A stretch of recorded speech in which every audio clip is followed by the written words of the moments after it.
प्रेरणास्पद कथा YouTube channel पर मैं धनंजय जैन आप सभी का हार्दिक अभिवादन करता हूँ। दोस्तों,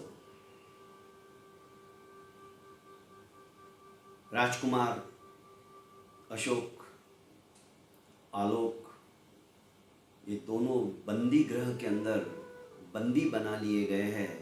यह देखकर अलका को बहुत दुख हुआ और आश्चर्य भी। मेरे भाई कोई अपराध कर ही नहीं सकते, तो किस कारण से इन्हें बंदी बना लिया गया है, उसको समझ नहीं आ रहा था। अपने भाइयों की दयनीय स्थिति देखकर, क्योंकि दोनों भाइयों ने अपनी नजरें चुरा ली थी, वो उसके आंखों का सामना नहीं कर पा रहे थे। खैर, अलका भागकर आचार्य मैत्रेय के चरणों में गिर जाती है और कहने लगती है कि गुरुदेव, आप कुछ भी करो, मेरे भाइयों को रिहा कर दो, मुझे वापस मिलवा दो। मैं यहाँ पर किसी को नहीं जानती हूँ। कुछ ही क्षणों में जब आचार्य के समस्त शिष्य नदी पर स्नानादि क्रियाओं से निवृत्त होकर उनके पास आ जाते, तो आचार्य कहते हैं कि कुमार, तुम मेरे साथ हमारे मैत्रेय आश्रम में चलो, हम वहाँ बैठकर बात करते हैं। क्योंकि मैं अभी तक समझ नहीं पाया हूँ कि कौन तुम्हारे भाई, किन्होंने उन्हें बंदी बना कर रखा है, तुम कहाँ से आए हो, उनका अपराध क्या है, और तुम्हारा इस शहर में कोई जान पहचान वाला नहीं। मैं कुछ समझ नहीं पाया हूँ। पूरी घटना जब तक मैं सुन ना लूँ, वस्तु स्थिति को जान ना लूँ, तब तक मैं तुम्हारी कैसी सहायता कर सकता हूँ। ऐसा कहकर आचार्य मैत्रेय अपने शिष्यों के साथ और अलका के साथ अपने आश्रम में पहुंच गए।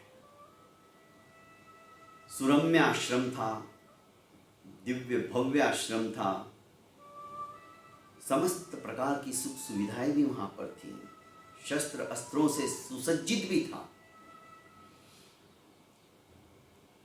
सभी अपने अपने कार्यों के अंदर जब व्यस्त हो गए, तो आचार्य जी अपने सुखासन पर विराजमान हुए और अपने ही सामने उन्हें कुमार को बिठाकर स्मित हास्य हंसते हुए कहा कि बेटा बताओ, क्या समस्या है तुम्हारी। राजकुमारी अलका फिर से यही दोहराने लगी कि गुरुदेव, मेरे दोनों भाई निष्पाप है, उन्होंने कोई अपराध नहीं किया है, निरपराध है, फिर भी उन्हें यहाँ पर बंदी बना लिया गया है। और उन्हीं को मैं पहचान कर, मैं भैया भैया करके जब पुकारते हुए उनके पास भागने लगी, तो राज्य के राज्याधिकारियों ने मुझे रोक दिया और दुत्कार और फटकार लगाते हुए वहां से भगा दिया। ये तो आप भी देख चुके हो। और इस नगर के अंदर, जैसे कि मैंने आपको कहा कि मेरा कोई भी पहचान का नहीं है, तो मैं अपने भाइयों को कैसे छुड़ाऊं।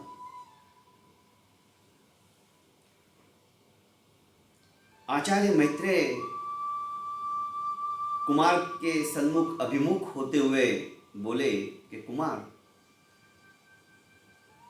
बात को विस्तार से, क्या हुआ है घटना, किस तरह से उन्हें बंदी बना लिया गया, ये सब कुछ मैं नहीं जानता हूं। तुम विस्तृत रूप से यदि मुझे बताओगे तो मैं कुछ समस्या का समाधान या हल निकाल सकता हूं, अन्यथा मैं क्या समझूंगा। मैं कुछ समझ ही नहीं पाया हूं। तुम कौन हो, कहां से आए हो, तुम्हारे भाई यहां पर बंदी क्यों बना लिए गए, मैं नहीं जानता। अलका भी सोचने लगी कि जब तक मैं सत्य नहीं बोलूंगी, पूरा विस्तृत रूप से इन्हें जानकारी नहीं दूंगी, तो ये भी कहां से मेरा सहयोग करने वाले हैं। उसने कहा निवेदन करते हुए, और फिर से एक बार उनके चरणों में अपना मस्तिष्क झुकाकर विनम्र प्रार्थना के साथ में बोली, हाथ जोड़कर, कि पहली बात तो गुरुदेव, मैं कुमार नहीं कुमारी हूं। बीच में ही टोकते हुए आचार्य जी ने कहा, फिर तुमने ये वेश क्यों धारण किया? मैं इंद्रपुर नगरी से आई हूं, और यदि मैं कुमार का वेश धारण करके नहीं आती तो निर्विघ्न रूप से यहां पर नहीं पहुंच पाती। मैं एक कन्या हूं। आचार्य जी समझ गए लड़की बड़ी बुद्धिमान है। उसने कहा, ये तो बेटा तुमने बहुत अच्छा किया कि तुमने पुरुष का रूप धारण करके इंद्रपुर से, पर तुम इंद्रपुर और ये यहाँ पर देवपुर, इतना अंतर, क्या प्रयोजन? तुम्हारे भाई यहाँ क्यों आए? गुरुदेव वही बता रही हैं। हमारा उद्यान है छोटा सा, हम 3 भाई बहन हैं। दोनों भाई अशोक एवं आलोक जो कि बंदी बना लिए गए हैं। हम तीनों भाई अपने उद्यान की साल संभाल करते थे। एक अचानक कहीं से वृद्धा आई और उसने 12 माई फल फूल की बीजों की बात कही तो भैया अशोक आश्चर्यचकित हो गए, और उन बीजों को लाने के लिए वे हम सबसे इजाज़त लेकर प्रदेश के लिए रवाना हो गए। पर उन्हें बीज तो मिले नहीं, और मैंने देखा तो यहाँ पर वो बंदी बने हुए हैं। ठीक 4 महीने के बाद जब अशोक वापस नहीं आए तो मेरे दूसरे भ्राता, जो कि मुझसे ज्येष्ठ है, दोनों भ्राता, जो मझले हैं आलोक, वे भी निकल पड़े अपनी भैया की खोज के लिए। पर परिणाम क्या हुआ मुझे नहीं मालूम, और वे भी यहाँ पर बंदी बनाए देखे गए। आज सवेरे ही मैंने उनको देखा, और आज सवेरे ही मुझे आपके भी दर्शन हुए, और ये गुहार मैंने आपके सामने रखी। मैं नहीं जानती हूँ, पर मैं ये विश्वास के साथ कहती हूँ कि मेरे भ्राता निरपराधी है। उन्होंने कोई अपराध नहीं किया है, कर ही नहीं सकते। बीच में ही अलका को टोकते हुए आचार्य जी कहते हैं कि बेटा, निष्कारण कोई भी राजा अपनी प्रजा को अथवा अपने राज्य में आए हुए अतिथियों को, मेहमानों को इस तरह से बंदी नहीं बना सकता है। जरूर तुम्हारे दोनों भाइयों ने कोई ना कोई अपराध किया होगा,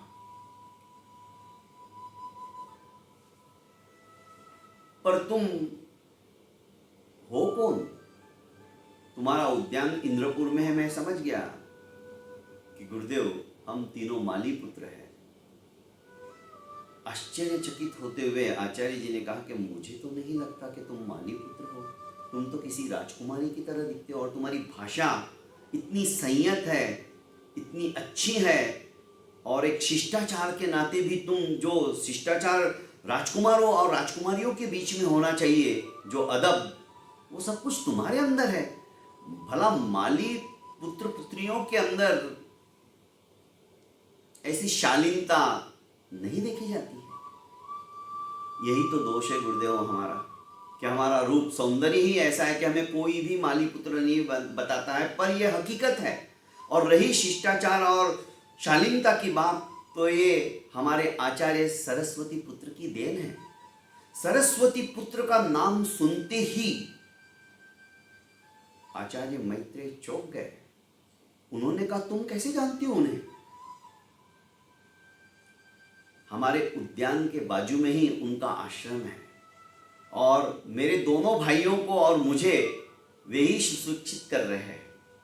शिक्षा दीक्षा हम उन्हीं से ले रहे हैं। पर मेरी तो पूरी नहीं हुई ये शिक्षा, ना ही मेरे मझले भाई की हुई है। बड़े भ्राता की हो चुकी है, और वे तो शस्त्र अस्त्र सभी कलाओं में पारंगत हो गए, निपुण हो गए। पर मैं उनकी खोज के अंदर, और मेरे मझले भ्राता भी उनकी खोज के अंदर निकले, तो हम आज, मैं तो आपके सामने हूं, और वे दोनों बंदी हैं।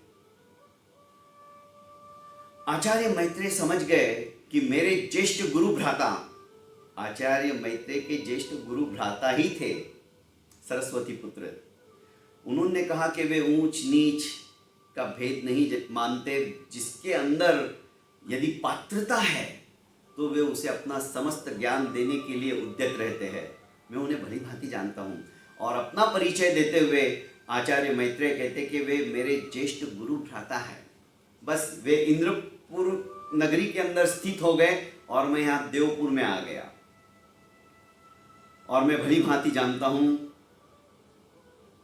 आचार्य सरस्वती पुत्र के हाथों में जो बालक आ जाता है उसका जीवन अभ्युन्नति की ओर ही बढ़ता चला जाता है। हर तरह की शिक्षा दीक्षा देने के लिए वे कटिबद्ध हो जाते हैं, कोई संकोच नहीं करते। और पैसों का तो कभी उन्होंने मोह किया ही नहीं है। वे निःशुल्क भी पढ़ाने के लिए तत्पर रहते हैं। सचमुच में विद्या का समस्त श्रेय देने वाले, बच्चों के नस नस के अंदर विद्या को फैलाने वाले, रोम रोम के अंदर माँ सरस्वती के प्रति एक अपनी अंदरूनी श्रद्धा और भक्ति को जागृत करने वाले यदि कोई है तो वे मेरे ज्येष्ठ भ्राता सरस्वती पुत्र ही हैं। तो गुरुदेव, मेरे मुंह से जो आपके लिए प्रारंभ में ही गुरुदेव शब्द निकला वो तो सही निकला, क्योंकि आपके गुरु भाई वे हैं तो आप हमारे भी तो गुरु हुए। आचार्य मैत्रेय हंसने लगे कि सही है, कभी कभी मुंह से निकली हुई बात सही हो जाती है और ये हकीकत है। तो गुरुदेव, अब मेरे दोनों भाइयों को आप छुड़ाइए ना। आचार्य मैत्रेय समस्त स्थिति को समझ चुके थे। उन्होंने कहा कि मैं आज ही अपने शिष्यों के साथ वहां पर जाता हूं अभी और पूछता हूं उनका दोष क्या है। तुम चाहो तो तुम भी मेरे साथ चल सकती हो। इस बार अलका ने स्त्री वेश के ही कपड़े पहने हुए थे, अर्थात लड़की के ही कपड़े पहने हुए थे, वो कुमार के कपड़ों में नहीं थी। आचार्य अपने दो शिष्यों को साथ में लेकर राज दरबार के अंदर आ जाते हैं। जैसे ही आचार्य प्रवर मैत्रेय जी ने द्वार के अंदर प्रवेश किया, सबकी नजरें आचार्य जी के पास जाते ही सभी अपने अपने आसनों से खड़े हो गए। यहाँ तक कि महाराज स्वयं हाथ जोड़कर कहने लगे कि गुरुदेव, क्या बात है, आपने क्यों कष्ट किया, मुझे बुला लिया होता। आचार्य जी ने उन्हें आशीर्वाद देते हुए अपने स्थान पर आसनस्थ होते हुए कहा कि सभी बैठ जाओ। तो गुरुदेव, कुछ आदेश दो, कुछ खास कारण है क्या, क्या बात है? आचार्य जी राजा के समक्ष अभिमुख होते हुए बोले कि आपके बंदी गृह के अंदर अशोक एवं आलोक नाम के दो कुमार हैं, उन्हें बुला लिया जाए। त्वरित आदेश दिया गया। बंदी गृह समाचार भेजे गए और अपने साथी लेके आने का आदेश दे दिया गया। इस बीच जब तक वे आते नहीं तो राजा के मन में कई तरह के सवाल उठने लगे। राजा ने कहा, आचार्य जी, बंदी कुमारों के साथ आपका क्या संबंध, आप क्यों बुलाना चाहते हो, कुछ खास वजह? आचार्य जी ने कहा, आने तो दो, बताता। और आचार्य फिर चुप हो गए। दोनों शिष्य उनके आजू बाजू में बैठ गए थे। अलका भी सन्निकटी जो आसन था उसके ऊपर आसनस्थ हो चुकी थी।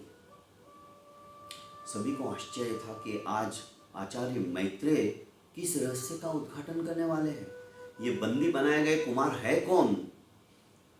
सोच ही रहे थे कि इतने में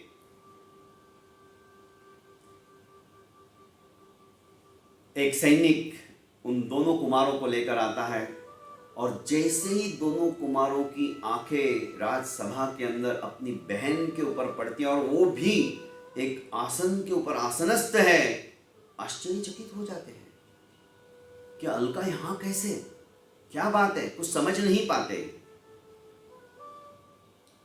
दोनों के चेहरे देदीप्यमान थे, चेहरे पे चमक थी।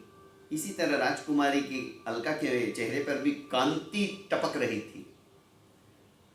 अब दोस्तों, आचार्य जी राजा से पूछते हैं कि महाराज, दंडाधिकारी को बुलाया जाए। दंडाधिकारी साथ में ही था। उन्होंने आचार्य जी ने उन्हें पूछा कि इनका अपराध क्या। दंडाधिकारी ने कहा कि महाराज संदेह, संदेह इनका अपराध है। आचार्य जी ने किस बात का संदेह?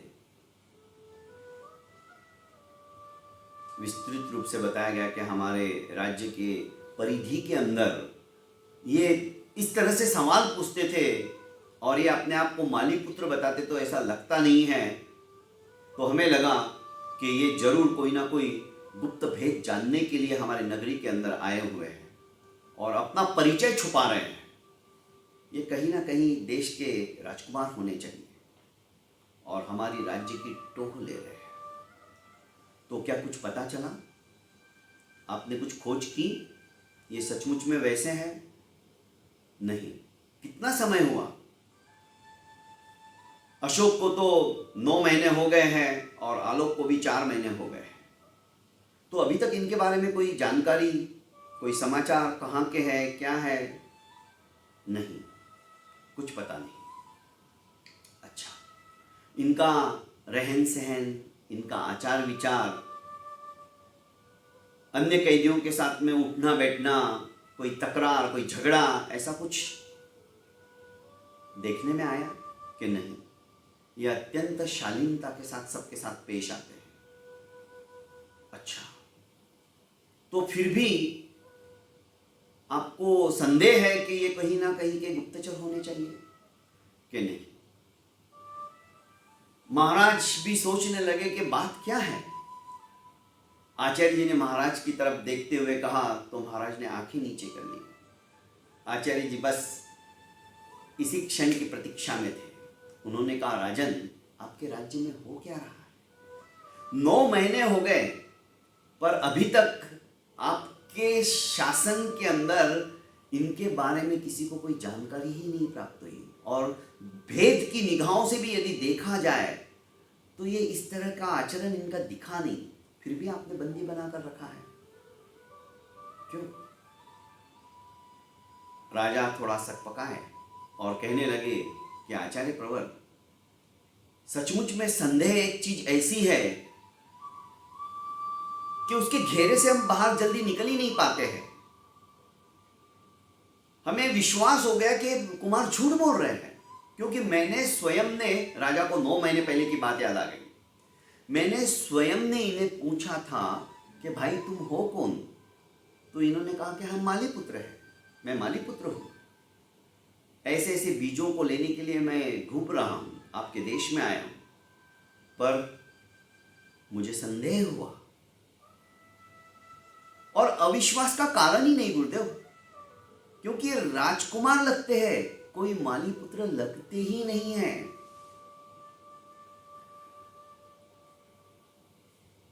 आचार्य मैत्रेय ने कहा, बात तो तुम्हारी सही है, पर रंग, रूप, सौंदर्य ये भाग्य से मिलता है। कीचड़ में ही तो कमल खिलता है, आपने भी तो सुना है। जरूरी नहीं है राजपुत्र ही हो, पर हकीकत ये है कि ये मेरे गुरु भ्राता के शिष्य और ये कभी झूठ बोल ही नहीं सकते। तो गुरुदेव, मैं भी विश्वास ही नहीं कर सकता हूं कि ये माली पुत्र है। आप ही बताइए। राजा ने आचार्य जी को ही प्रश्न पूछते हुए कहा कि गुरुदेव, आप स्पष्ट, जो भी आपके मन में प्रथम दृश्य, पहली नजर में जो आपने देखा है, उसके अनुसार मुझे बताइए कि आपको ये माली पुत्र लगते हैं या राजकुमार लगते हैं, किसी राजपुत्र लगते हैं, किसी राजघराने के लगते हैं? आचार्य मैत्रेय ने कहा कि राजन, मुझे भी यही शंका हुई थी कि ये माली पुत्र नहीं है, राजकुमार है। पर मेरे गुरु भ्राता, ज्येष्ठ गुरु भ्राता, उनके पास इन्होंने शिक्षा दीक्षा लिए और इन्होंने तो शस्त्र अस्त्र संचालन करने का भी ज्ञान हासिल करके रखा है। तो ये सब सुनकर और जानकर कोई नहीं सोच सकता है कि माली पुत्र ये सब कुछ कर सकता है। इनकी शालीनता, इनका शिष्टाचार, इनका रहन सहन का ढंग, सब कुछ राजकुमारों जैसा है। पर संगत आचार्य सरस्वती पुत्र जो है उनकी संगत में तो पत्थर भी, कंकर भी शंकर बन जाए, ऐसे संस्कार वे देते हैं।